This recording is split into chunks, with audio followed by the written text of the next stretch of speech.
get food to feed their families. In Ghana, for instance, the first week of the outbreak or the lockdown, people had a lot of challenges because of prices of food. And I know it happened in Nigeria as well, in other parts of the world, where people are complaining about increment in the prices of food.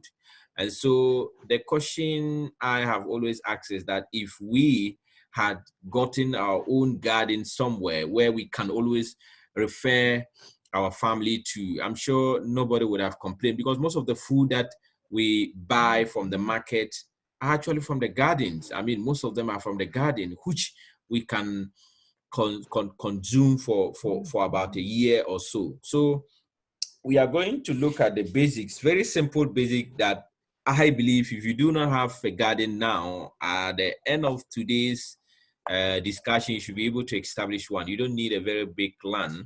You don't need you don't need big money to be able to establish a garden, a family garden. I mean, have a very small land behind your house can even be used to establish a garden. So I'm sure that at the end of this, we will be asking some few questions to get a better understanding of how to establish a garden. So in 1 minute, if you can quickly introduce yourselves, and then we continue from there.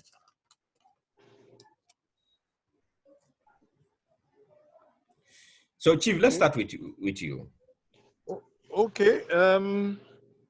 Onekpe is my name. Onekpe Oyarehwa. I've been in agriculture for about 8 years now. But before that, my interest was spurred in agriculture from one primary school assignment of giving us beans to plant. And then eventually it turns out and produces so much. I mean, I remember that memory, doesn't leave my head. That was where my original fascination for agriculture came from. You mean just one seed produced all of this? Even for maize, just one seed produces the entire crop. So I've had that fascination over the years. Within the period I've been doing agri, I've gone through a number of courses here in Nigeria, a number, even part of one or two that you have organized. I have also been part of setting up of many farms. But personally, I have grown groundnuts, maize, cassava, yams, and in the last 2 years, I've been focusing a lot of my attention on vegetables. I'm currently doing pepper. I just finished tomato last year, doing pepper as a habanero, as well as cucumbers in my small garden. That summarizes what I've been doing practically. I'm sure very soon you will start exporting some of your food to me here in Ghana. Halima, can we hear from you? Hello, Madam Halima. Hear me? Okay, can we hear from you, please? Yes, I'm Halima, and I'm a lawyer by profession. I don't have any skills in agriculture. I just have the passion for it. I have a small garden that I plant what I think I'll need in my kitchen. Good. That's just it. I believe that very soon you will have to begin to mount some cases at the law court for our farmers. You know, I think the last time I have never seen anybody actually pursuing cases in terms of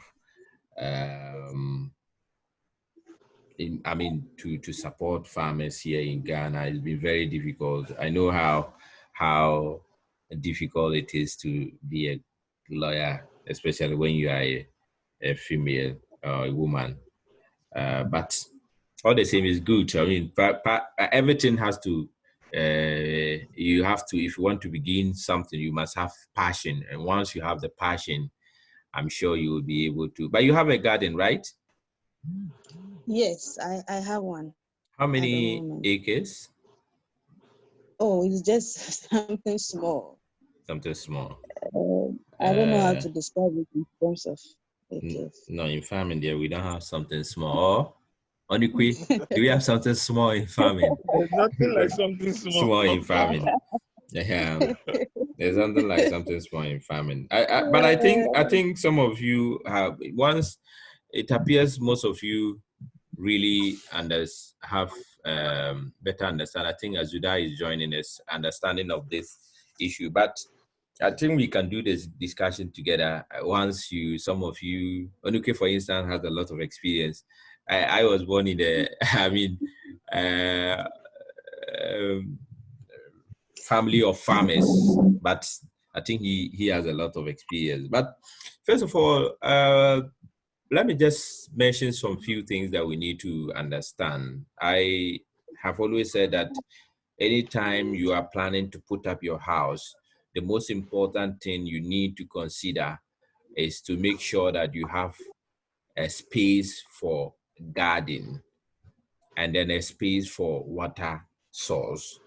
And that is why it's important to have your own, if it is not actually a pipe water, you should have your own source of water, whichever way you can get it in wherever you want to put up your house. And you should have a very a small place that you can always plant fruit, vegetables. Now, you don't need big land to be able to establish a vegetable farm. So you go to the cities, people are saying that, oh, there is no land for me to plant. I don't have enough land. I don't know how to start and all that. But what I can say is that you can use even a quarter of a land to plant vegetables for yourself. The most important thing is to be able to observe some of the basic things that really required for you to be able to grow these crops. First of all, if you want to establish a garden for yourself, first of all you have to consider what you eat most. You have to consider what you eat most. You don't just grow anything. First, you consider what your family eat most. If your family spend a lot of money to buy tomato or onions or cabbage, you must first consider that as your crop that you want to plant. So first, you need to consider what your family consume most. That is the first point you need to do to know. You don't just grow anything in your garden, except in a case where you want to sell some of them. But I have always said that there is no need for you to sell anything from your garden. You should be able to consume whatever that you produce from your garden with your family. And that is very, very important. So if you are able to find out what you eat and then what you need and what the family actually spends a lot of money to buy, then the most important thing is to look at the location where you want to grow your crops. Onike would tell you that vegetables don't need a lot of shade. And so if you are planting your vegetable, you should be very sure that there will be enough sunshine for your vegetables. Either than that, you might not be able to produce the number of fruits that, or you might not be able to produce the quantity that you expect to produce at the end of the season. So your vegetables should be able to get direct sunlight for photosynthesis. They should be able to get some amount of shade as well, but sunlight is always good for them to be able to grow well. So in a situation where your land is located at a place that you think the land is not fertile, mostly we use loamy soil to cultivate our vegetables, because we all can confirm that, or we can affirm that loamy soil has a lot of nutrients compared to other soils that we have. So if your location isn't fertile, it means that you will need to add more organic manure to that particular location. You should always remember to demarcate where you want to plant your crops, I mean your vegetables, so that you can prevent even your children from entering there. You can use something more like a wooden structure to be able to demarcate the area to prevent children or even your dogs or even your other animals from getting access to that particular place. And those of us who have done cabbage before, I'm sure Azuda has done that before. Azuda has just joined us. I'm sure he has done that, and I'm sure Onikwe has also done that. Alima, I'm sure once you are into vegetable for some time now, probably you might have done that. And last week, for instance, I visited a farm, and we realized that the guy did the transplanting of the cabbage from the nursery to a different location. And what happened was that after he transplanted the cabbage, all of them died. So we went and observed the soil, and we realized that the soil was good. There was a lot of it has a lot of air spaces, and the drainage system within the soil particles was also good, because if you have a soil that has a lot of air spaces, you expect that there will be fast drainage. I mean, the water that, I mean, the water will be draining very fast. And so we observed, and we were wondering what could be the impact. But at the end of the day, we realized that once there was a very fast drainage of water in the soil, then it means that the farmer would always have to apply water almost all the time. And you know, vegetables need a lot of water, especially cabbage. So if you leave them for some few minutes or some few hours without applying water, the possibility of the soil getting dried as quick as possible is very high, because you could observe or you could feel that there's some amount of moisture in the soil, but that moisture is not enough to be able to support the growth of the soil. So at the end of the day, we concluded that there was no enough water in the soil, and so the farmer needed to apply more water as frequently as he could to make sure that it will be able to sustain the growth of the cabbage. And so in cases like that, you might assume that the seeds were bad, they were not viable, but we also checked with where he bought the seeds, and we realized it was a certified seed from a certified company that the country has actually approved. And so we were able to check all the factors and all the suspicion that we had, and we concluded that it was as a result of lack of enough water that caused the plants to die. So you need to be very, very careful on that. Water is very important. And so if you have your vegetable farm, you should make sure you have a source of water to apply it, because the seeds are very, very expensive. You might end up regretting, and then you would think that, oh, you start complaining. There are a lot of farmers who don't consider most of these things, and at the end of the day, they'll be complaining that, oh, farming is not lucrative and all that. But if you're able to follow the procedure, you're able to follow the steps that you need to follow, nobody will tell you to even expand your farm beyond your house. So that is the most important thing. The next thing has to do with I spoke about the design of your farm, your garden, your vegetable farm. But before I come to that, let me throw more light on on the soil I spoke about earlier. So for instance, if your location is a sandy soil or a clean soil, you can always borrow, or you can always um, transport or I mean carry soil from any other place, soil that you think is very productive, very fertile to your house. And you can continue to apply organic manure like feces of animals and all that to that particular portion of your house. So if it is sandy, you can go out, search for soil somewhere, and then you can apply it.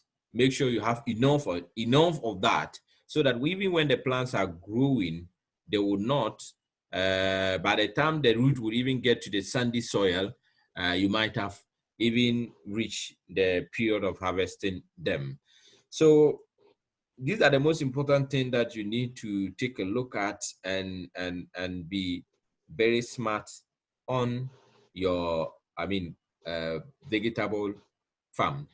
So the next one has to do with designing your farm. You need to design your farm, because if you do not, uh, look at how to create your operation, the operation of your vegetable farm, you would always fail. Now, if, for instance, you are growing tomato and you only come to check on them at the time that you think is necessary, or the time that you think, oh, this particular period, when you are free, or you just come to check your crops anytime you feel you are free, I'm not sure you will be able to achieve whatever you want to achieve. You should have a plan on when to visit your farms. For instance, if you have the farm, sorry, I'm trying to add some of them. If you have your farm, you should be able to have a plan. Okay, I have to visit my farm in the morning. I have to visit my farm in the afternoon, the vegetable farm in the afternoon. I have to visit my vegetable farm in the evening. You should have a specific time on when to visit it. And then you should always take note of what is happening on your farm. It will help you to improve. Because for instance, if you visit in the morning, realize that today when I went, there were some insects in my garden. So you write it down. When I went in the morning around this time, there was an insect in my garden. And I realized that part of the leaves were, drying. You take note of that.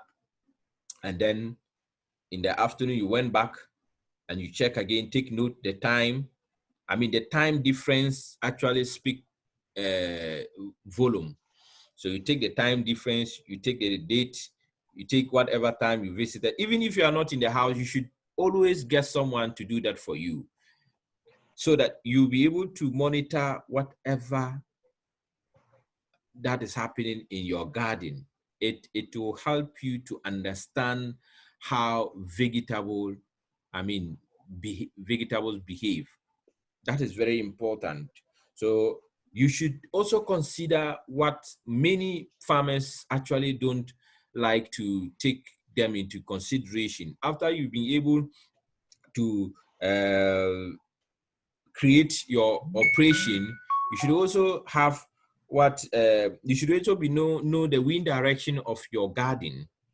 If you don't know the wind direction of your garden, a rainstorm can destroy everything within a day. For instance, vegetables, cabbage is full of water, and then when there is a rainstorm, I'm very sure that you would lose everything. And the same thing applies to tomatoes. So you should check first. Before you even plant, you need to check the wind direction of your garden, where the wind is coming from, and you would be able to determine how to plant them. Because if you are planting your vegetables towards the wind direction, you might not like it at the end of the day. Nobody, it might not happen today, it might not happen tomorrow, but you know, because the climate system is changing, it might happen in few days time. So in few years, when you begin to enjoy your vegetable farm, so you look at the wind direction and you'll be able to create a very good farming system. So you also look at the elevation of your land. So if you are on top of, if your house is on top of a hill, you should, know that if you are planting on top of that hill and then your vegetables need a lot of water, then it means that you have to continuously apply water, because the possibility, the high rate of aeration is very high if you are on top of the hill or if you are on the level side. So elevation of the land is very important. You need to check on that too as well. You should get a very smooth land where you know the water movement will be stable, where you know the air movement will be stable, and then where you know that even the root, the extension, the growth of the root will also be stable. You have to consider that one too. And then the elevation would also do it. Flat. When there is flat, do you think your vegetables will be safe? You have to consider that one too as well. So you, like I mentioned earlier on, vegetables need a lot of sunlight. So avoid places where you have a lot of trees, because if you plant them under trees, you might not get a bumper harvest, and that might cost you. I know, like I mentioned earlier, the seeds are very expensive, and in the past we grew our own seeds, and now it's been very difficult getting those seeds from the village. Some of them, because of how continuously we have used our lands, they are no more fertile, and so if you use those local seeds, you might not be able to harvest more. But I don't always encourage people to use GMO. I have had problems with people on that, but I think, but you need to look for a viable seeds to cultivate your vegetables. So because my big brother is has joined us, and and then I think let me see. Kofi, can you hear me? Yeah, I could hear you. All right, good. So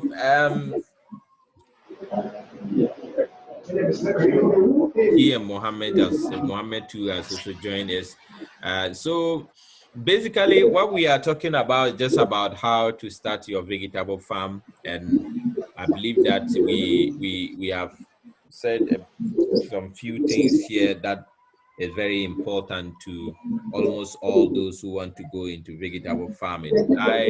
Vegetable farming doesn't need too much money, doesn't need too much of your time, but it needs, you need to be very, very responsible all the time, because vegetables grow according to the kind of care you give them. If you give them the wrong care, they will grow the wrong way. If you give them the good care, they will grow the good way. And then at the end of the day, I'm sure you would be very happy, excited to see that your vegetable farm has done a lot.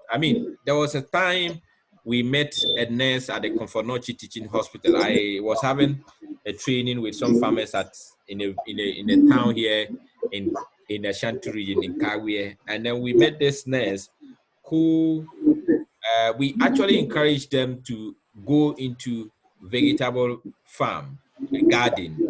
But you see, most of them didn't take that advice seriously. But within some few months, the nurse called that she went to buy vegetable just around Kofonochi Teaching Hospital. I know if you are heading towards Bantima, those of you who know Kumasi very well, in the morning, they normally sell vegetables there. She bought the vegetables there not knowing that those vegetables that she bought was poisonous, because the farmers applied a lot of chemicals. And so she took it, and I mean, she started experiencing a lot of pains within her abdomen. And so she was rushed to the hospital, and the doctor, because she was also a nurse, the doctor confirmed to her that it was food poison. And so we traced and we realized she bought the vegetable from one of the ladies. So my team and I quickly traced the farmer who sell the vegetable to the woman. And from the questions we asked, we realized that the farmer used a lot of chemicals just to make sure that the vegetables will grow fast and for him to be able to sell. So if since then the woman has been able to create her own vegetable garden in their house, and for about 3 years 4 years now, she hasn't bought vegetable outside. I mean, she hasn't bought any vegetable for the family. And anytime she sees my post on Facebook, she calls to thank me that for what we have, the advice we gave her some few years back. So this is just one of the cases that you would experience out there. You might not know what kind of chemicals the farmer is spraying on the farm. Most of them don't understand the impact of these chemicals. So you give them chemicals to go and spray. For instance, for the fall armyworm, for instance, if you give them the chemical for the fall armyworm, they will use it for a lot of things. But that chemical is purposely for the fall armyworm, but they will use it for a lot of things. And mostly some of them even spray their vegetables a day a day just when they are about to harvest them. And so they harvest them and then send it to the market. You buy them, you cook, and then within some few days you begin to feel, I mean, some way be, and you wouldn't understand. So in order to avoid this, you just need to do as much as you could to have a garden in your house. So the next thing, I spoke about the location, I spoke about the elevation, I spoke about the creating an operation. I also spoke about the wind direction. I spoke about the stable environment, as in the soil that you need to be able to grow your crops. I also spoke about a plot, the plot size. I mean, you have to start with a very small land. You don't need a big land to start farming. Oneke would agree with me that if you want to start big, you might end up losing, I mean, end up regretting. I mean, you have to start small, grow small till you get to a level that you can always be proud of being a farmer. So, and then you have to start feeding your family with your vegetable. First of all, don't sell your vegetable to anyone. Let your family enjoy it for some time. If you want to expand your garden and then sell some to the people out there, you can do that. And make your garden 11 rows wide, which, I mean, you should have each row 10 feet long. I don't know how to describe it. I think I had wanted to post some images that I can show to you so you understand this. You should make your garden 10 rows wide, with each row 10 feet long. So the row should run north and south to take full of advantage of the sun. Like I mentioned earlier, they need a lot of sun. So if the rows of your vegetable are running north and south, it will be able to help them take full advantage of the sun. You should also make sure that you have paths that allow you to access your plants. You shouldn't just put them together. You should have a path that you can always walk within. Look, even if you have a vegetable farm that has only 2 rows, 2 beds, I mean, I think it's a good start. You can continue with that. And I know that when you enjoy with that, you will definitely find a way of getting a plot of land somewhere. but you should make sure you have a paths that allow you to have access to your plant, to weed and harvest. You should not just put them together. There should be a way you can always walk around your farm and then have access to all the plant, check or any of them if you suspect there is some kind of disease or some kind of pest attacking them. But the general rule is don't allow more than 4 feet of plant. This is the general rule. Don't allow more than 4 feet of plants without access to them.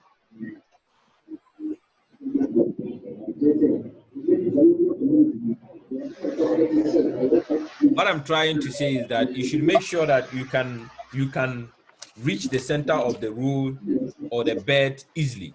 So if you have your farm, your garden, you should be able to create a path that you can always have access to the center of your garden. So that if you start at the center of your garden, you will be able to see everywhere of your farm. It makes it very easy for you to even water your vegetable farm. You don't need to move up and down. So there should be access to the center of your garden. That is also very important, so that when you stand there, you can be able to do whatever you want to do at all the angles. So for those that have a very big land for their garden, if your garden is too long is too large for your needs, you don't have to plant all, like I mentioned earlier, you don't have to plant all 11 rows.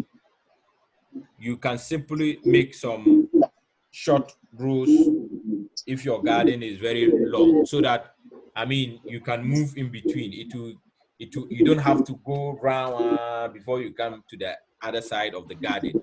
So you can have short rows that you can always move within them, and that would also give you access to every part of the rows that you have created in your garden.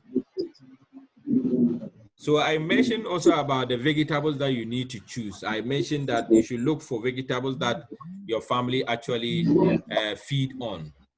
So if you know that your family spend a lot of money on tomatoes or pepper or cabbage or whatever, you should concentrate growing those ones. And then finally, I'll talk about some guidelines to choosing a vegetable. I said that you should choose what you like to eat. If no one likes it, I mean, you should like it. You should plant what you like to eat. Don't plant what you don't like to eat. That is the first guideline. The second guideline is you should be realistic about how many vegetables your family would eat. And so you should be very careful not to overplant. So you could always give your, of course, when you do that, you will end up maybe creating some other things. So be realistic on about how many vegetables to plant. Third one, consider the availability of vegetables at wherever you buy your food. I think this point has to do with something different, but maybe let me just skip this one. But you should also look at the time to plant them. The time is very important. If you don't consider time, you might plant the vegetable. If you plant the vegetable at the wrong time, you might end up getting the required produce that you are supposed to get. The timing is very important.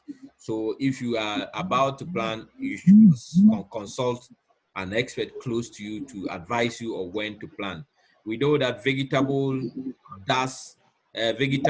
do well in the drying season, especially when we have the harmattan. That is when some of them do well, especially onions.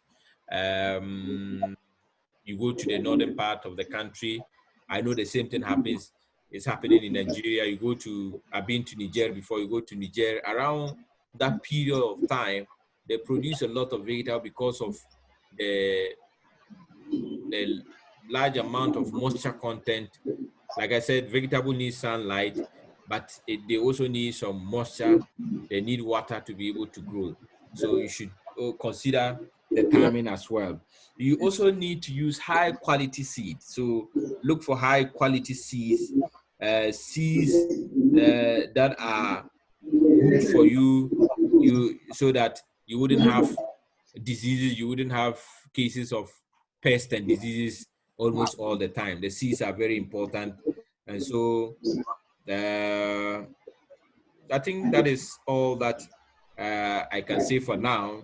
We've talked about the when, where, and when to plant, where each vegetable will go, when each vegetable need to be planted. We're talking about that, and then we're talking about, I mean, to consider the some of the crops manure. I mean, we're talking about that as well. So basically, this is where I think we can stop. But I would send you a link, a form that you would have to fill.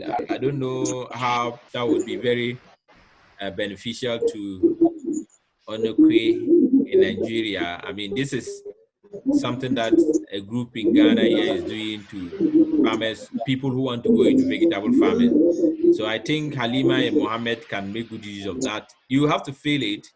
I think they are providing some support to people who want to go into vegetable farming. So when you fill it, you will need to provide your GPS number and all those things. I'll send a link to you on Facebook, then you apply it, and then let's see what happens. So I think we have almost exhausted the time, but I'll end here, and then if any of you has anything to add, you can go ahead, and then we'll end the discussion for today.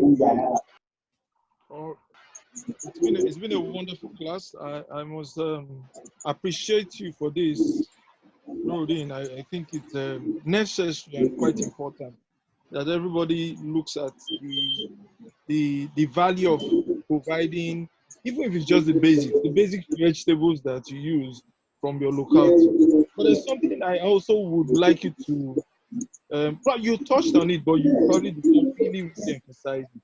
And that is the use of organic input. I think it's very, very essential for a large number of reasons.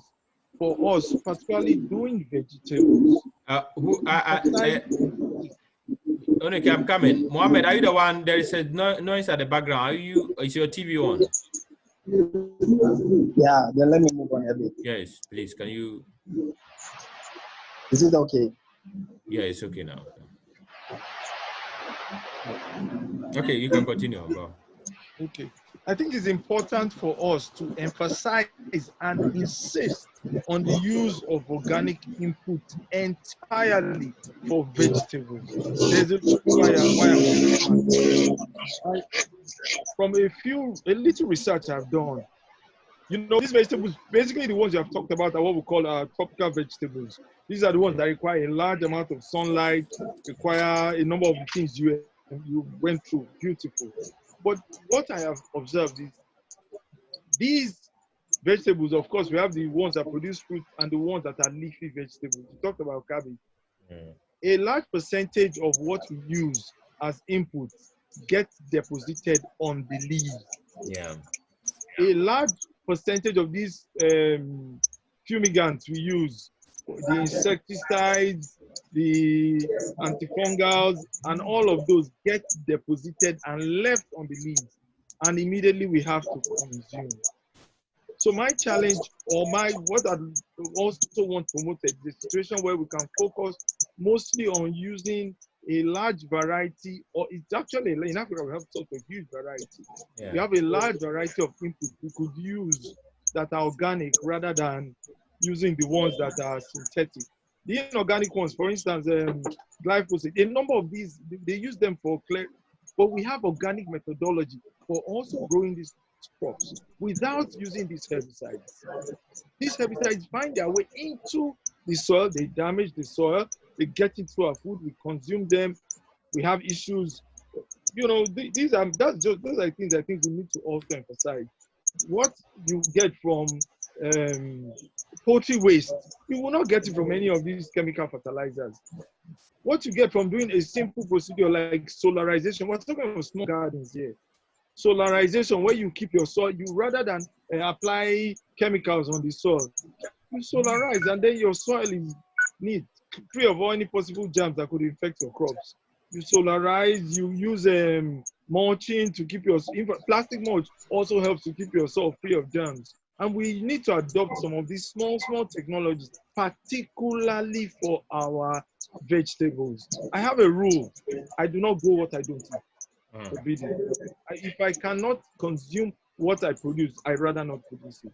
So if I am producing and I'm applying so much chemicals, and then I have to consume it, and you know, myself, my family have to consume that, I don't think I will.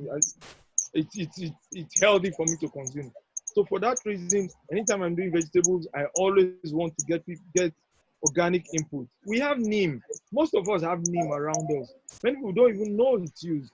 It's a very, very simple thing. I use neem in my small garden. I just get the leaves, crush them, soak them 2-3 days, and then I spray on the plant, and it keeps insects away. Those are the kind of small, locally, appropriate technology I think we need to also throw into this. That's just my input. Thank you very much. All right. Thank you so much. I think you have said all that I mean, all that I said in under 2 or 3 minutes. Yeah, that's great. I mean, you spoke about a glass of face. My brother, it's not easy. Aja Lima, can we hear you?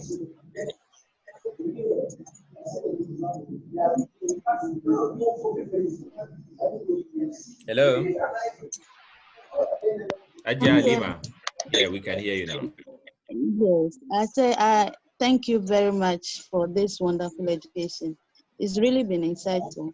But I did have one question. You mentioned something about checking the wind direction. Yeah. How do you check the direction of the wind? How do we check the direction of wind? Oh, okay, can you help? Yes. There's one simple rule many people do. You just take your finger in your mouth and raise it up. Eventually, if your entire finger is soaked with your saliva, when you raise it in the palm, you get to see the part that dries up first. If it tells you the direction where the wind is coming from, that's one simple rule. But others are generally, I mean, if it's a large space, you get to see the direction of, especially on a very windy day, you see how your plants are falling, the direction they're falling. It's not something too scientific, so don't think it's something you can easily do. Being at the farm, just being there on a windy day, you see your direction of the farm. The basic ones we use. But there are scientific methods, but I don't think us doing she doesn't have to stress herself. Meteorological society to one get that. I nearly ran away from my program. You know, I'm doing a field in meteo and climate science. So our first week, the professor came and told me that, hey, Nuruddin, I hope you will not run away because it was more of physics, chemistry, and that is what I really hate. In any case, Aliba, I hope you've heard the first. Yes. I'll give it a try. I'll give it a try. Good. Mohammed. Yeah. You joined us very late, and I hope you've heard part of what we spoke about. I have. Spoken about. So, if you can also add something too, if you have any question or anything. I have 2 questions and then 2 requests. Okay. So the first question is, what farm, simple basic farm tools do you advise that we should get? For some of us who have never done some of these things before. Basic what? Tools. Farm tools. Okay. Yeah. So for some of us who have never done this before. All right. Second question. Secondly, the second one is, we talked about the inefficacy of the traditional seeds that we have now. Mm-hmm. So it's important that we can get efficacious seeds. Where do we get some of these? No, I'm not saying the traditional seeds are no good. I'm only saying, I am only saying that it's very scarce for us to get it these days. Especially, yes, unless maybe you are in the village. If you are in town, I'm not sure you would get the traditional seed in town. Okay. But So where if do I you, go? there are some, I would have to send you a contact that you can get. But I always prefer the traditional seed to any other, I mean, seed that you could get in the market. But in Kumasi, for instance, it will be difficult unless you go to the village. Because most of the farmers themselves, because of this, you know, government intervention and all that, they don't use that. But the first question, Onike, you have to answer the second question, the first question about the basic tools, farm tools that he needs to have. But first of all, do you have a land? Do you have a land in around your area or your house? Yeah, around my house. I want to start something small in my house and see. Okay. Onike. Basically, I will just mention three that I think. To remove the grasses, you need a simple cutlass. To make your ridges, after the grasses are removed, to clear them, you need a rake. And finally, to make your ridges, you need a hoe. Those three you can get started with. Do not push yourself beyond the limit and say you want to have everything at the same time. Have those three, get started. If you have a shovel, throw that in, it will help, especially if you want to composting or set up some things around. But the hoe, the cutlass, and the rake will help you get started as quickly as possible. Thanks so much. Now, two requests. Normally, can I shoot? Go ahead to have a means for watering your plant. So when we get there, if you need to take care of, maybe do some fumigation, you need an equipment for fumigation. But for wetting, you need the garden. All those. What I don't want to do is try to lay so much and so focus on the little. I expect, as he said, once you are coming into it, you don't need to bother and have everything. Get started with the basic ones. You need a hoe, you need a cutlass, you need a rake. You clear your farm, you set up your ridges, and you go ahead. The other one, I'm sure Nuruddin provides that on a regular basis. If you need training, if you need further understanding, if you pick a particular vegetable, you don't understand the processes and procedures, a number of opportunities for learning are available. Nuruddin provides some of those where you can actually link up with people who have been doing these crops. But the basic tools, as you have requested, you need your hoe, your cutlass, and your rake. In fact, in my own farm, those are just the three major things I have. My knapsack sprayer, all the things came in later. A number of all the other things came in later. But the basic ones, as you have requested, as your hoe, your cutlass, and your rake. You get started. If you have those right now, I'm sure you can get started today. Thanks so much. Can I shoot with my request? Two requests. Go ahead, please. Okay, the first one is it possible you can get us something small, like a handout on the presentation today? You know, it was concise, so maybe if you could type something small and send it through. Yes, I can do that, but I can do that, but some of these things I did them based on my experience, so I actually didn't write them down. Some of them were just based on experience that I had on the farm. And then if there's a class maybe later in the evening, can I join? Do you mind? So that I can start from the beginning. Myself and Onike, we discuss about that, and then we'll see what we can do. Okay. Then I'm talking about if there's another class later. Yes, there is we are likely to have another, because there were lists of people who actually they showed interest, and so we are considering to have another one. Like I said, I would put it on Facebook, and I will arrange with Oniche so that we could hold our maybe later today. We don't know, but when we get a lot of people on board, we will let you know.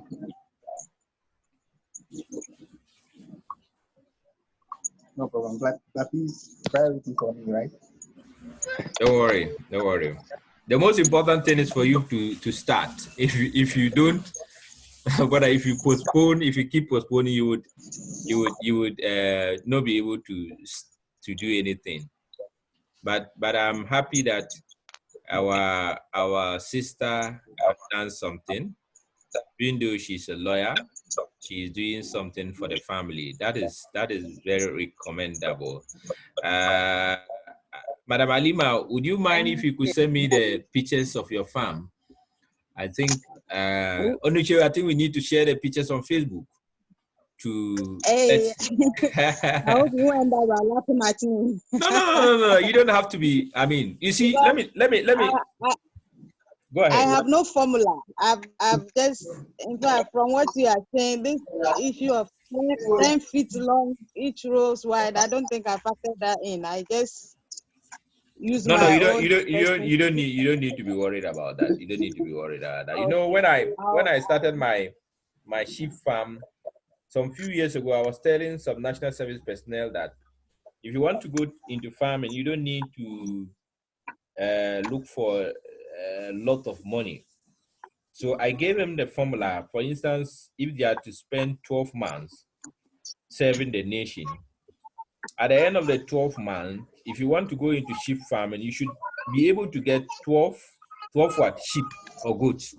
Mhm. So they were like, how could that be possible? I said, oh, but you receive, by then they were receiving like, is it 300 cities? I said, so if you are receiving 300 cities a month, at the end of the month, you can use 100 cities to buy a sheep. The next month, you use 100 cities to buy a sheep. By the time you finish your national service, you might have gotten 12 sheep. You understand? Anyway, And so some of them started. And now, if you go and see the number of sheep and goat they have, you'll be amazed. Because even before you even finish your national service, some of them might have even given birth. You see. So if you wouldn't mind, you can send them to me, and then so Mohammed, okay, I'll do that. I'll get you informed, but I'll send the links to you on Facebook, either on Facebook. I don't know how that will be, either on Facebook or WhatsApp, whichever way you think it will be good for you. I'll do that so that you would fill them. Please, if you receive them, just go through them, fill them right now. They are collaborating with the Ministry of Food and Agriculture to provide that support to anybody interested to go into vegetable farming. Thanks so much. All right. Thank you so much. I really appreciate your efforts. Thank you so much too. So good too. God bless you all. Thanks so much. To record it, so okay, let's record it now. So I think we have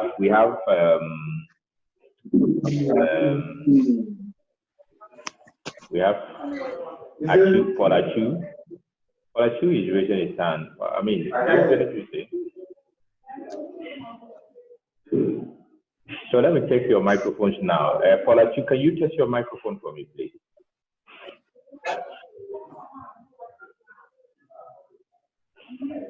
Achu? And then the other man using the technophone, can you test your microphone first?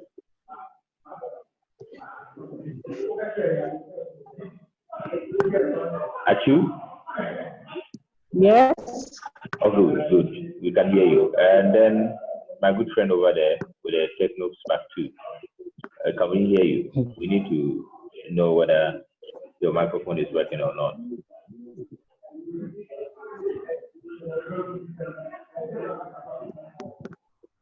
Can you try your microphone first, please?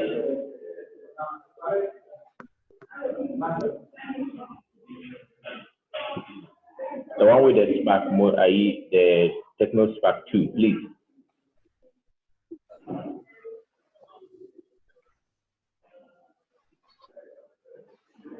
Is your microphone, can you hear it?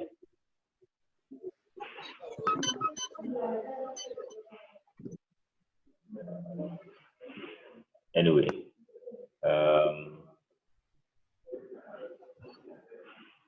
yes, well, I'm talking about, it's not about you, Achu. I'm talking about the other guy who is using the Techno Spark 2.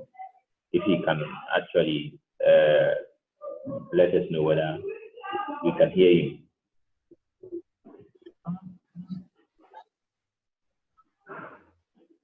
Anyway, Onichi, we can go ahead with the presentation. I'm sure if the PS is not, can you go ahead with the presentation so that I think we have just 30 minutes to finish with it today. All right. All right. Good afternoon. Happy to be here. Onekpe is my name, from Lagos, Nigeria. Been a farmer for a number of years, and I've done groundnuts, I've done maize, cassava, and over the years, I think my interest has always been and has settled right now for vegetables. So today's discussion will be just the continuation of what we discussed. The last time, Rodin introduced us to the basic rule for establishing a garden. If you have to put down a garden, you have to keep in mind that one of the major things you need in a garden is grow vegetables. Many of the vegetables, particularly the ones I'm talking about, are what we call the tropical vegetables. They grow in such a way and manner that they need to be kindled. They need to be taken extra care of. They need that extra attention before you will get good yield. Now, in giving them that special attention, the first place where they grow, where you put the seed into the soil and bring them out first, we call it a nursery.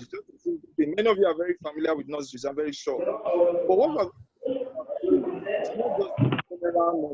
we're going to look at setting up a nursery for a small garden, how to establish a nursery for a garden. Now, why is nursery necessary? For many of these tropical seeds, if you plant them in the open field, what you find out, you end up wasting a lot of seeds. You end up so much waste, and that's not one of the things that's expected of a farmer these days. You need to cut down your cost. What needs to go up is your yield. Your returns is what you are pursuing. Your yield is what needs to go up, go very high. But your cost in setting it up needs to come down as low as possible. So what we'll be looking at today is how to get this nursery going with the least possible cost and getting good. Now, part of was space, water source, your choice of vegetables. We also looked at the sunlight, the characteristics of the soil. We touched on you designing a garden in such a way that it makes your gardening processes much more enjoyable. We talked about you having the time now and paying a lot of attention to your farm. Nudin, who emphasized farming notes and records. He went on and talked about the climatic conditions, the topography, and then we talked of the season and time of planting before we looked at the seed source. Now I'm going to begin from the source of the seeds and then we go up. Now this seed source is very, very key. Paramount, it is so important. If you have bad seeds, there's no, whatever your management principles, whatever you put into it, you will not get good results. So your source of seed needs to be very, very key. If you decide to use hybrid seeds, all well and good. There's no problem with you using hybrid seeds. The hybrid seeds are seeds that are actually being produced in a controlled environment. You choose to use our traditional African seeds, no problem. But just be sure that you have usable. Now, what you get a usually width of 1 meter. You till the soil. You make sure you have enough organic material. You work in manure in that soil. When those things are done, you have a soil that is good enough that can actually raise your crops for you with minimal problems. Now, before you get to that stage, what we like to do is to ensure that the soil that we're using is free of germs.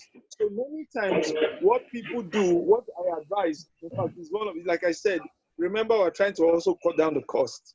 What I advise people to do, you can just get a small bed, burn wood on it. Once you burn wood on it, you are very, very likely to kill all the possible germs. Any germ that would have affected your crops will be killed by burning wood on it. If you burn for a period of up to 20 minutes, you have removed every possible germ on that seedbed. After you have tilled, you mix your soil with organic material. Then you dress it. Dressing is vital so that we do not have it in slopes. It must be dressed in such a way that it is flat. Once it comes in slopes, you are going to have washing off of whatever seeds you may have planted.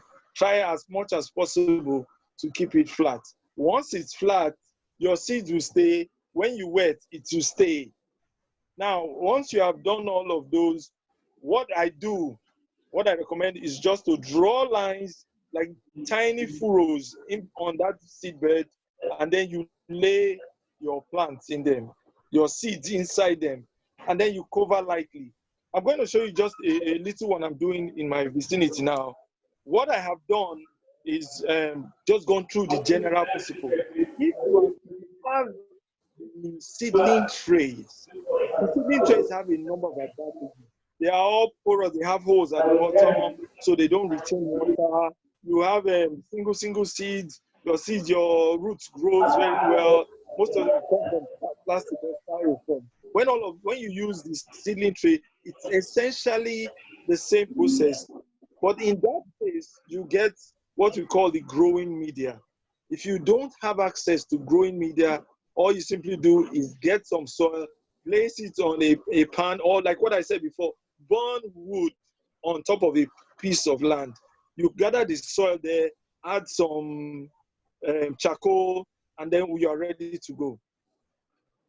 That is what is placed on the seedling tray, and then you put your seeds one after the other, and then you grow them. So what I will show you right now is what I have done in my local vicinity. The other advantages of what I have done is it is free of pesticides, essentially because where I live, in Festac Town, Lagos, is the best. That's part of the things I enjoy. Like getting my nursery in the central area, and then when it's time for planting, I have to move them to the farm. So what I'm going to show you now is just a few things that I have done. Like I said, all we need is just soil. This is charcoal. You grind them into bits, tiny bits. Then after that, you mix with soil. You mix it with soil and manure. Everything well worked out. Once you have worked it very, very well, your choice, like I said, you have choice between using seedling trays. You see what I have here. These are my seedling trays. You have a choice between growing them on your seedling trays, placing them seed by seed, or I also have out from regular jerry cans. You cut out the jerry can. You can use the trays, whatever you have. Remember, minimize the cost. You're not compelled to be so elaborate. What I have here, I just have a regular cutout from the plastic jerry can. That's what it is. There's nothing more here. And I have my soil mixture, I place them on it, I cut them out in tiny rows, and then I place my seeds one after the other. Within 2 weeks, this is what we'll have. In 2 weeks' time, you have seeds growing this way. Normally, if you are doing an open field, you are expected to protect them with a net. It serves several purposes. Number one, it minimizes the amount of sunlight and heavy rain, keeps heavy raindrops away from them. Also, it also protects them from insect pests. Are you here? Can you hear me? Yes, go ahead. Can you hear me? Yeah, please go ahead. Okay. So when you have them after 3 weeks, this is what they look like. And then beyond that, between 5 and 7 weeks, this is what you will have. These are pepper seeds. They are, in fact, in a short while, those are yellow peppers. I also have red peppers. These are the ones that are due for transplanting. This is done just in front of my house. Why am I emphasizing this? Like what we have been discussing and what we've tried to make ourselves know, that many of these things do not need to be super expensive. You are not tied to spend so much money. My new house, Having the idea, understanding of what you do.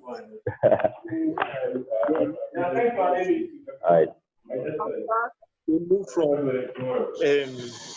4 weeks, move them to the other setting. I now report. For peppers, it's advisable for you to report and transplant them to. These are just regular cups. These are not something so wonderful. They are regular drinking cups. And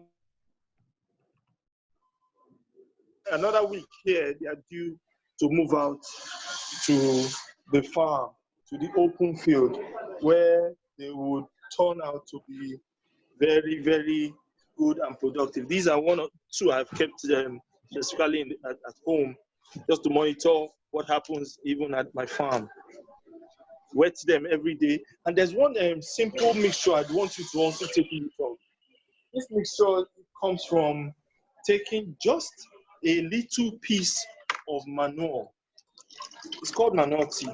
Anyway, just take a little piece of, you can use a sock, you can use a small bag. In fact, the one I use in the farm is an old pillowcase. I just load the manure inside. I hope you can see that. I load the manure inside, keep it soaked in water, just regular water. And after it's soaked, after some time, I need to emphasize this. We call it the manure tea. After some time, usually some people keep for 24 hours, some do 48 hours, some people do as far as a week.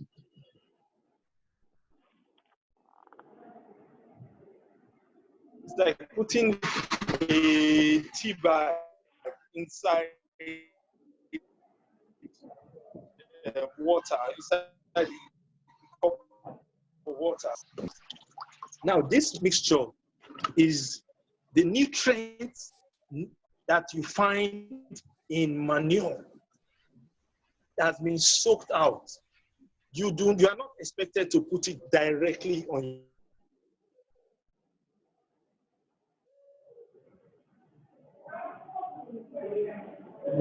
Hello?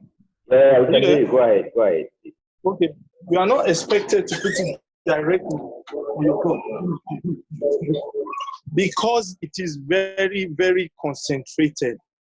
It is concentrated, so you are not expected to put it on your crops. All you need to do is take it and mix ratio 1 to 10. Ratio 1 to 10. One part of this 10 parts of water. If you put this directly on your crops, what you will have is burn.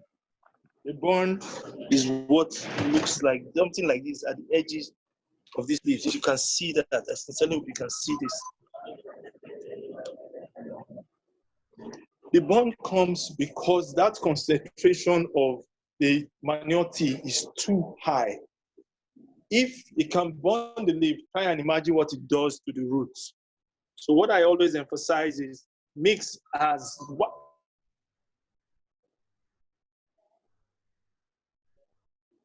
Mix so much before you add your milk. Let it be as clear as that. That way your roots can tolerate it. The roots of your seedlings can tolerate it without any damage, without any fear. With that, you do not need anything inorganic. You do not need to use the regular fertilizers, these chemical fertilizers.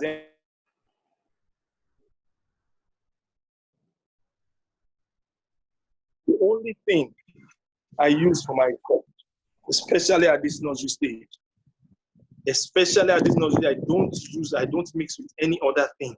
the manure tea serves everything I need. It provides the nutrients instantly. Take note of that word, instantly.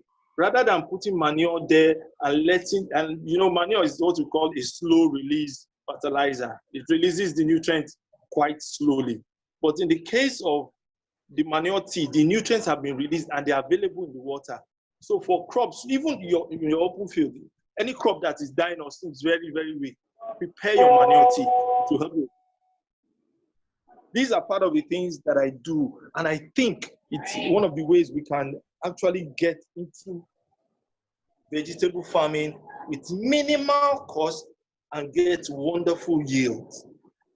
Why I want to focus on this nursery preparation today, in fact, that's why I'll be ending the discussion, is because if you cannot nurse, if you don't nurse your seeds very, very well, if you don't have good enough strong seedlings that have the strength to withstand whatever the open field is throwing at them, then I don't think you hope to achieve anything.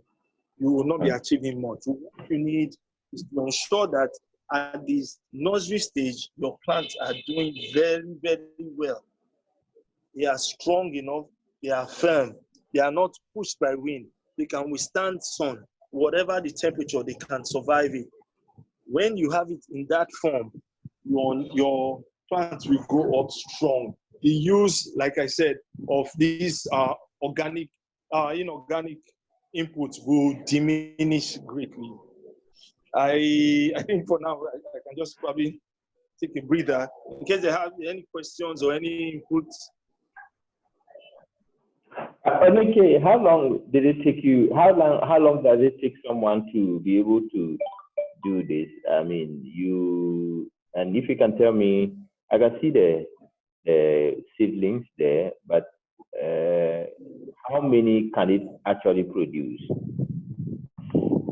How many can each of the seedlings produce? Yes, I'm asking how long it will take you, and if you can basically indicate probably how much would one need to be able to do this.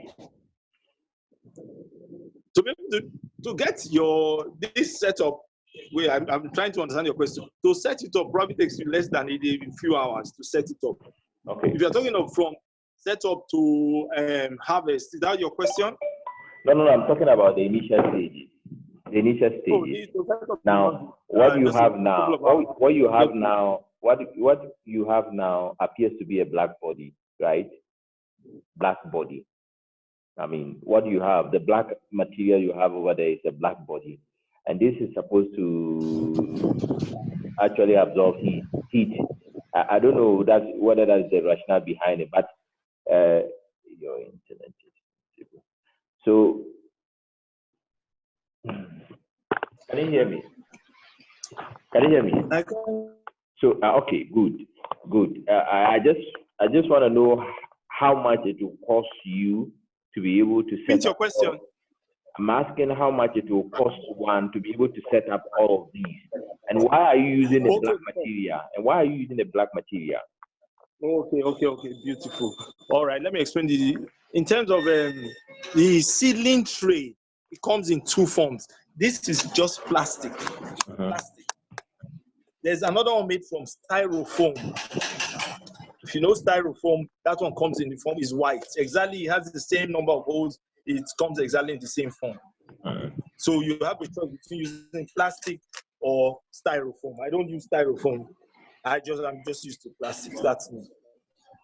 Both of them work very well.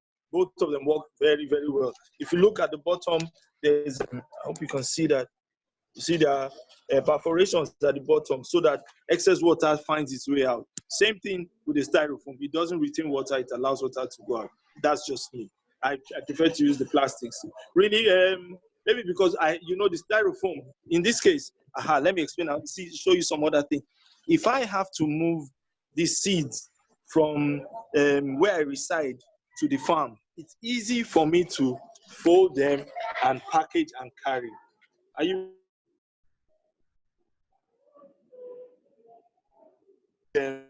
around? So it's relatively easier for me to carry compared to me using styrofoam. Styrofoam will break. Okay. So for me, there's just some issues of convenience, nothing else. Now, the other issue you mentioned is costs. Like I said, Before you come to that, compelled before you come to that, on. before you come to the cost, Okay. what informed your decision to prepare the nursery in your house? I mean, just in front of your room. What is the rationale behind that? There are a number of things. Yeah, when you are doing it in a residential area, like where I'm doing mine, a completely residential area, the chances of infections are close to zero. The chances of pests disturbing your nursery are completely absent. Throughout what I've been doing here, if it was in the open field now that I was going this, you'll probably be seeing things flying around. You'll definitely be seeing a number of things flying around.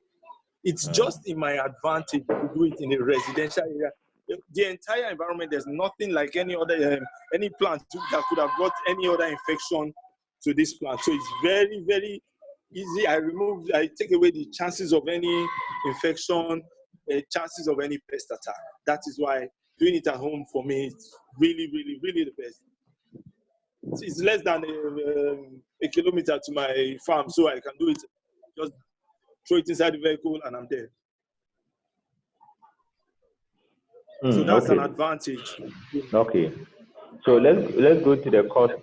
I'm sure that Michael and Alex would want to ask some questions, but let's go to the cost. I mean, how much?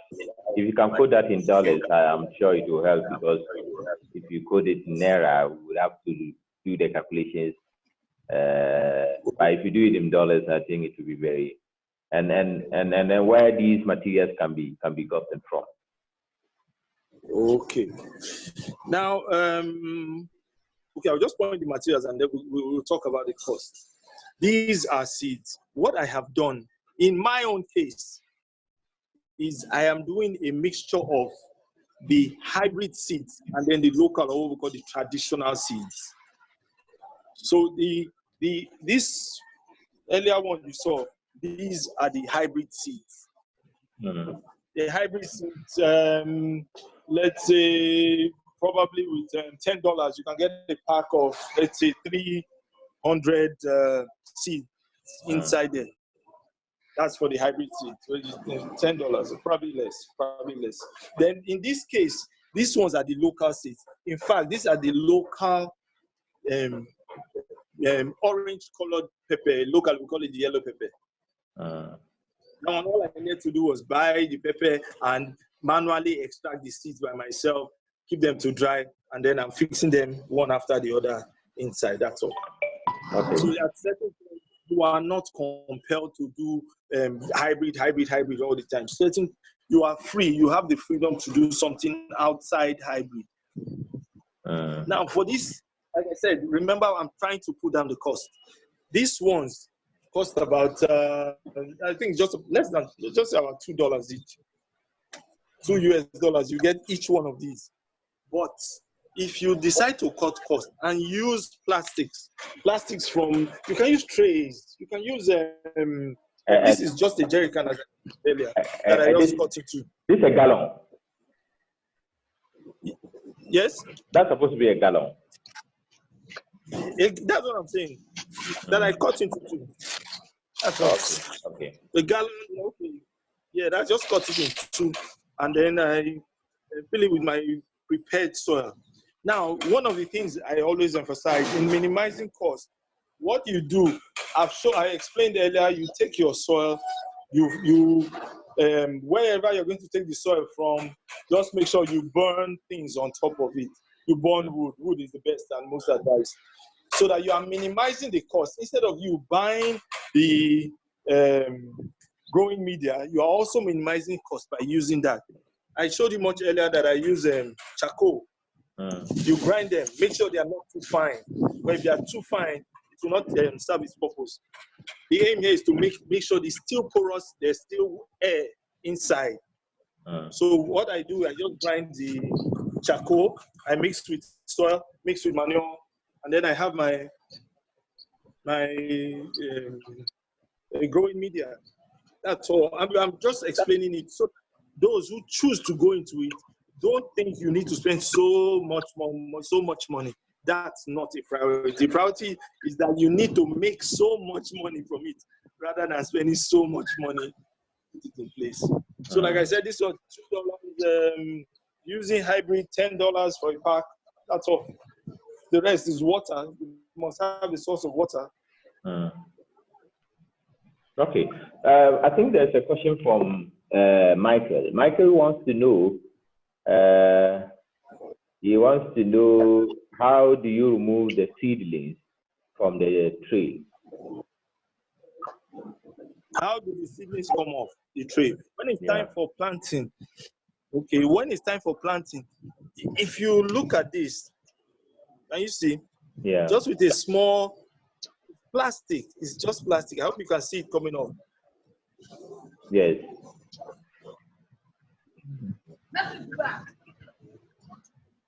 Yes.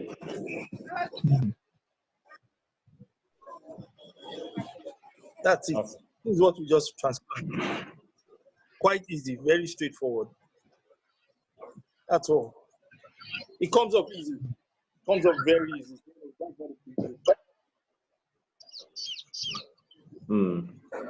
So I think the problem has to do with the soil. If you can throw more light on that. I mean, Michael, I'm sure your question has been answered. So you've seen how it's done. But Oniche, can you throw more light on the soil? Because if I have all of these materials, the trail, I have the gallon that you've cut into two, just to be able to use it for the seedlings.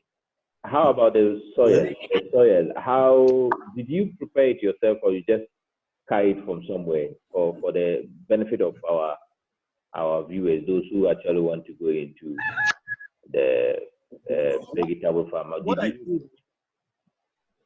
What I did with the soil is, first, the advised one is, if you don't have the growing media, even in your farm, there's soil there. Get some soil. Oh, let me even go into the ratios of soil. 2 parts of the soil. 3 parts of soil, 1 part charcoal, and 1 part manure. If you are doing vegetable, most advised manure, the preferable one, is from chicken waste. Poultry waste serves far better. Why? Because it has a higher concentration of phosphorus and potassium compared to cow manure that has a very high concentration of nitrogen. So the best one to use is poultry waste, and that is what I use. That is what I have inside my bag, my small pouch here. So I take that one and I mix very well. Once you get your soil, like I said, the first thing, cook or burn wood, charcoal on top of that soil area. After it is burned, you take out your soil, take out firm charcoal. Please don't go and take the ash. Just take the charcoal, then you sieve. Why is necessary for you to sieve? You don't, these cells are quite small, and we don't want them big pebbles inside any of the cells. So what you do, you sieve, so you have your soil. You can just pick, if you are very careful, you pick out anything that is as big as, or probably that can obstruct the growth of your seeds. Now, you get that soil, manure, the charcoal, you mix very well. That is all I have here, nothing else. That is all you can see here. Okay, so in all, you mentioned earlier that the trail will cost you just $2. So in all, Yes. how much do you need to set up all these things? I mean, if you can put it in, if you can sum it. Okay, let me explain another thing. These seedling trays come in 2 forms. The ones I use. This is the 200. This is 100, 10 by 20. So this takes 200 seedlings. While this Yes, seeds. Anyway, it produces 200 seedlings. While this, okay, that's the 200. While this is the 105, 7 by 15. Okay.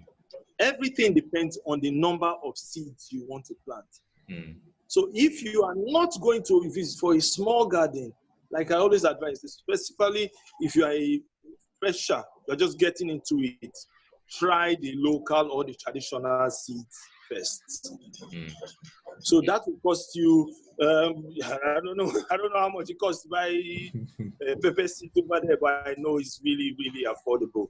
I mean, when you just buy the seeds, when you buy the pepper fruits, you extract your seeds. It's the seeds that we need. You spread them out to dry. Okay. Beyond that, like I said, this one, $2, you have, then you use your soil. So your real expense at certain points might just be your $2 you're using to get your tree. Okay. The rest is water. $2 is less than $2 is less than 20 Ghana cedis here in Ghana. It's less than 20 Ghana cedis. So it depends on the number of trays you want to. I have set up 1, 2, 3, 4, 5, 6, 7 trays over here, and because of the size of my farm, the size of the space. So you don't even need to go to the farm now. You can just prepare it in your veranda or even in front of. You need to do that. For pepper seeds, it has to be there between 6 to 8 weeks. Some people do 5 weeks if it's big and strong enough. But if for your tomato seeds is far less.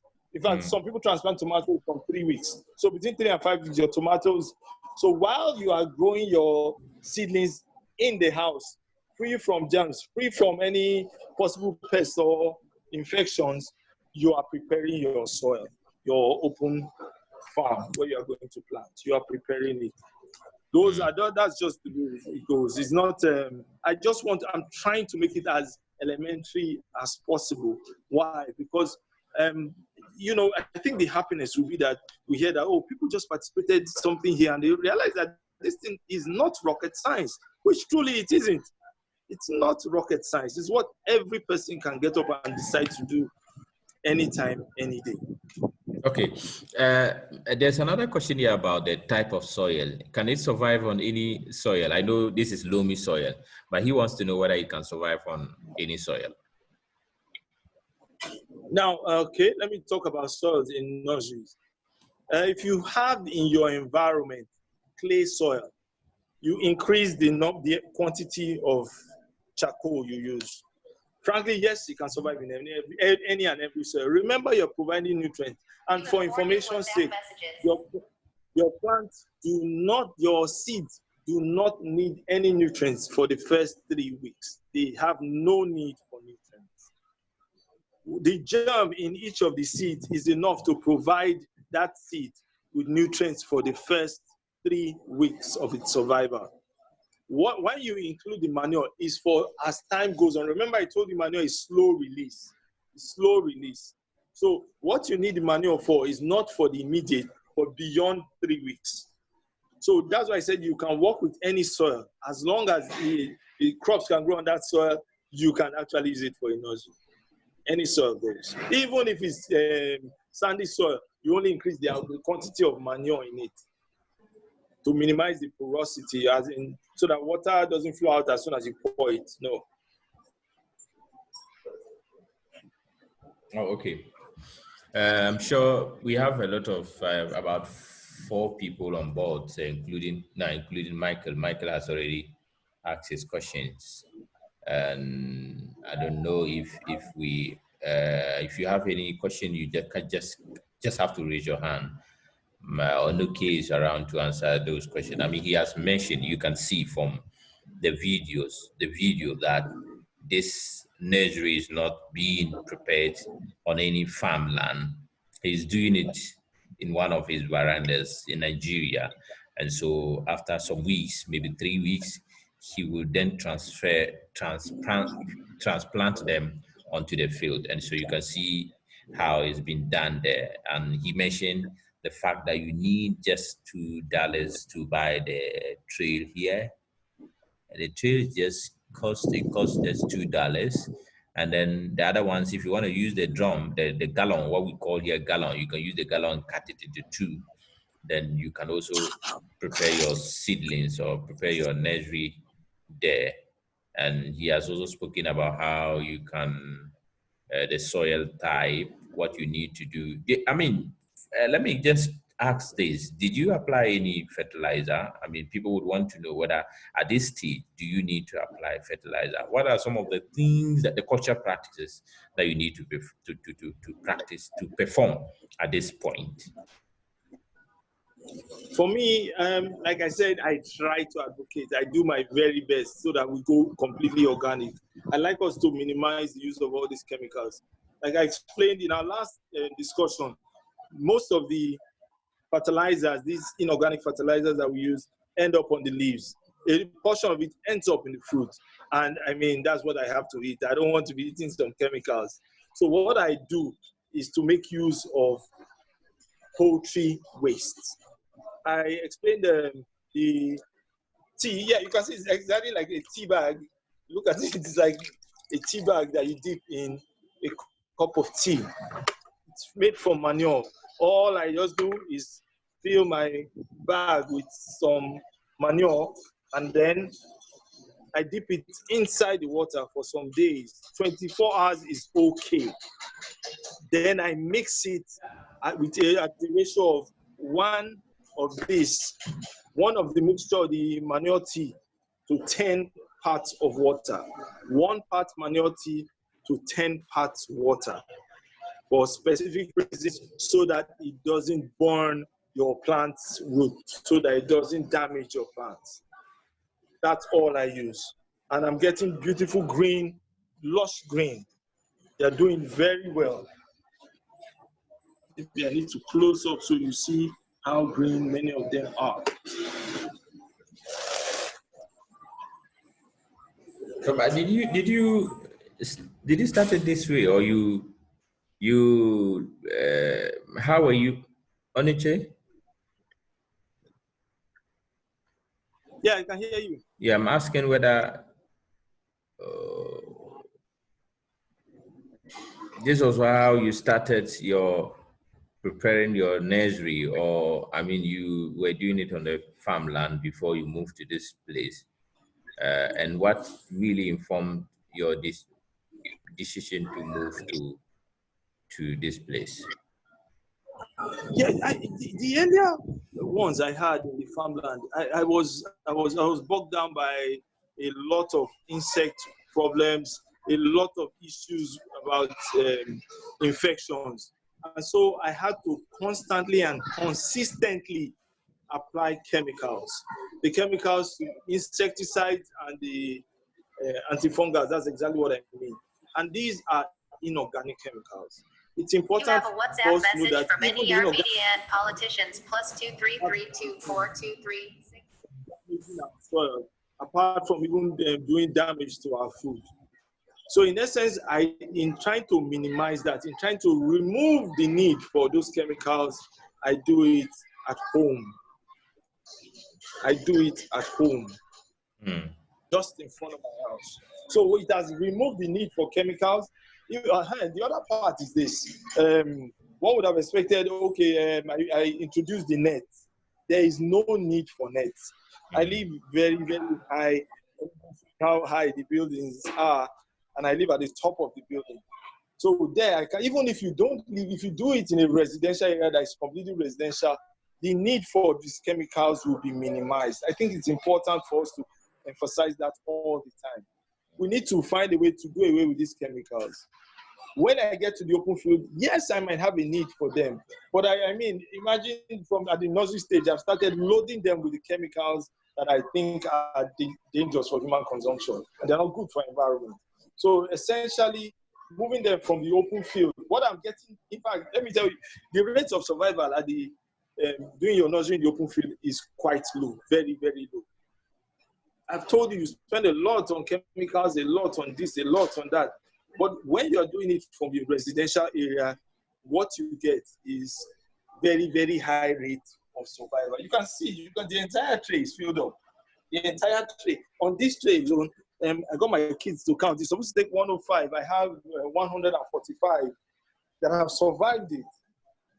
Compared to me doing it open field, I would take 3 times that much seeds to be able to get this 145. Okay, so those are the things that. So we have some few minutes to go, but there is a question you talk about the use of chemicals. Why we should stay away to avoid the use of chemicals in all of these. Someone is saying that if you are using the poultry waste, it will actually defeat the idea of organic, product, because poultry waste or droppings, as he stated here, is reported to have high levels of chemicals due to the medicine given to the poultry during their development stages. Okay, I love where you're coming from. Yes, we understand that we have a lot of chemicals they use even in poultry these days. But if you also realize, over 60% of them are deposited in the body of the poultry. They are inside the meat that we all consume. It's just a little bit that comes out as waste. And the other part is this: you allow it to compose. Maybe I need to even emphasize what that means. Allowing it to compose means you allow the natural agents to act on it. When you allow manure to compose, you just expose it to the elements, the sun, the rain, the wind, and then what I do when I want to compose manure, I have this cycle of allowing it to wetting and then drying. I wet, I like to dry, I wet, I like to dry. When I'm through with that for a week before I decide to use it. But before I even get there, it probably has been stacked in my farm for close to 6 months. So once you allow it to compose, you allow the natural elements to work on it, you allow the bacteria to degrade it to a point that it is not harmful and dangerous for your crops. Okay. There's another question about the fertilizer application and then the charcoal you've mentioned. Somebody wants to, Michael wants you to go over again because he didn't get it well. If you can take him through that process, he would appreciate it. The fertilizer application. Yeah, that's what you're talking about. Yes, the charcoal, the explanation you gave to burning of charcoal on top of the soil, and I think the application of fertilizer as well. If you can go through it again. Okay, where I use charcoal is where I need to prepare my soil. At the point of soil preparation, you get wood ash, charcoal, crush it. Make sure the pellets are not too fine. This is what you should probably be aiming at.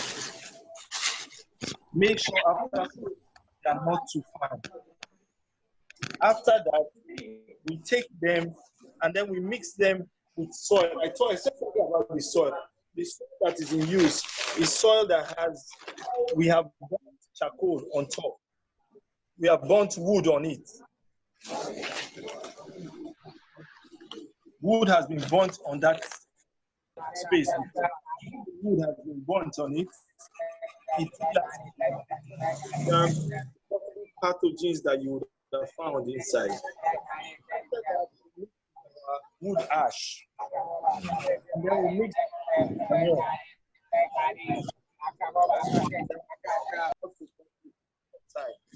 This mixture serves several purposes. Number one, you need soil for firmness. You need soil for not entirely, there are some nutrients that are necessary that you find in the soil, but in terms of nutrition, you get it from the manure. Porosity is achieved using the charcoal, which means what? You have some air, because your soil your plant roots also need to breathe. They also need air. So what you have done is, by introducing charcoal, you have made that soil that you have just prepared porous enough to allow air in Number two, to allow it to be able to retain water. So that combination, you need water, you need air, you need nutrients. That combination gives you soil that is like this. Gives you this soil. That is what we need. Remember, I said manure is slow release. With time, it is released into the soil to provide the nutrients. But what I do, yes, I'll use that to settle. But what I do is to also do what is called the manure tea. The manure tea, like I said before, is just this long bit of it just dumped inside this bag. I hope you can see it clear now. Just put a bit of it in the bag, tie, and keep in water. This serves to provide all the nutrients your seeds need after 3 weeks. You don't need more than this. Your seeds don't need more than this. I try to discourage the use of fertilizers at this stage. It's completely unnecessary. Completely. Okay. So, Michael, I hope your question has been answered. I'm coming. Let me unmute you. You can come in if you want to speak, Michael. I'm coming. So, Michael, you can now speak. You can now speak. Okay. Are you okay now? Yeah, I'm okay. Good. But my point is, what about if you transplant it on the field? Are you going to also take care of it, or how are you going to take care of that one too? I didn't get the question. How am I going to do it? I'm asking whether when you transplant it on the field, are you also going to give it this or nutrients and fertilizers? No. There. Yeah, we need fertilizers at that point. I'm saying, at this stage, we don't have a need for fertilizers. But once we're in the open field, setting, we need to have the fertilizers. It helps them do. But also, take note, if you are doing a very small space, you are doing a garden beside your house, if you can, I guarantee you can get good yield even without the fertilizers. I can guarantee that. Why I need fertilizers, I'm doing 3 acres and I can't even source for that quantity of poultry waste in my locality. I have to travel very, very far to get large amount of food. But I still feed my plants this manure tea. Even with the fertilizers that they have to use, from time to time they enjoy the manure tea. Okay, Michael, are you okay? I'm okay now. Okay. Any other question that you would want to ask? We still have a lot of people on board, but we don't know if any of you would want to ask Oniche any question. Go by Oniche, I can see you are in an urban area. I can see some cars parked there. Are they yours? They're not mine. Like I said, I think that's what we need to do. That's why I really, really appreciate what you're doing, Nuruddin. It's an opportunity for people to realize that. I thought you got a lot of money from the garden. That's why you bought those cars and you packed them in front. No. Well, if the money comes, we are saving it for the America is coming. That's what we're saving. Anyway, thank you so much. But finally, let's just make it. You can take us to just 2 minutes. I mean, what you said earlier, some of our colleagues have just joined. So if you can take us to your opening statement, you talked about sunlight, the wind direction, the location. We talk about the elevation. You talk about the what do they call it? The creation of path. I mean, what we did about 2-3 days ago. You mentioned something. If you can just go through that very quickly, so that we will end it here. Okay. What we tried to look at was the fact that there are certain things that are quite essential for our vegetable gardens. You cannot rule out the value of firstly, of course, before you start, you need a space before you get going into vegetable. So these are part of the things that are primary considerations: space, water source. You make a good choice of vegetables. Your choice of vegetables, from what Nuruddin told us in our last discussion, is not based on what people eat, rather what you consume. You need to put, it should be a place where the plants will have a minimum of 8 hours of sunlight every day. Your soil, I've talked about porosity of the soil. The soil should not have a high capacity to hold and retain water, because for most vegetables, they get their root inside water. Then the others are just your garden design should accommodate, give space so that people can walk through your garden. You need to have time, particularly if you're doing vegetables, you need to have time. The know-how is part of what Nuruddin is providing for us here and now, and you need to pay some attention to vegetables. That's essential. We talked about keeping notes.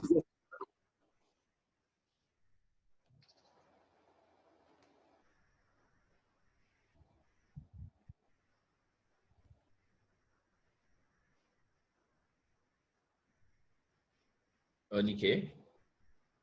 Michael, are you there?